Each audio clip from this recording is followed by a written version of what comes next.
శ్రీమాత్రే నమః. విశేష శాంతులు ఈ 27 నక్షత్రాలకి విశేష శాంతులు కూడా కొన్ని ఉన్నాయి.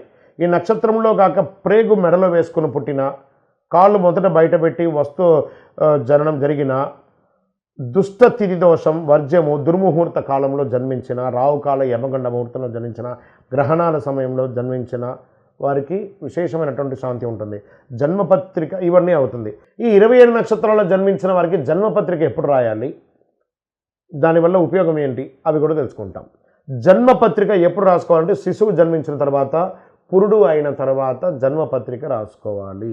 దోషాలు ఏమైనా ఉన్నాయా జ్యోతిష పండితుల్ని సంప్రదించి అడిగి తెలుసుకొని 21 రోజు బారసాలలోపు ఈ యొక్క శాంతులన్నీ కూడా చేసేసుకోవాలి. శిశువు పుట్టిన 27 రోజులలోపు శాంతులు జరిపించుకోవాలి. ఎంత ఆలస్యం చేస్తే అంత సమస్యలు ఎక్కువ అవుతాయి. సాధ్యమైనంత తొందరగా జరిపించుకోవడం ఉత్తమం. శిశువు 12 సంవత్సరాలు దాటిన తర్వాత ద్వాదశ భావ ఫలితాల గురించి తెలుసుకోవచ్చు. వీళ్ళు విద్యలో ఎలా ఉన్నారు అని తెలుసుకోవచ్చు.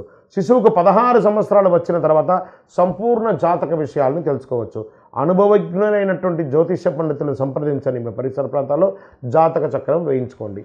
జాతక ఫలితాలు తెలుసుకున్నాక పండితుడికి స్వయం పాకం, దక్షిణ, పండ్లు, పూలు ఇచ్చి వారి ఆశీర్వాదం కూడా పొందండి.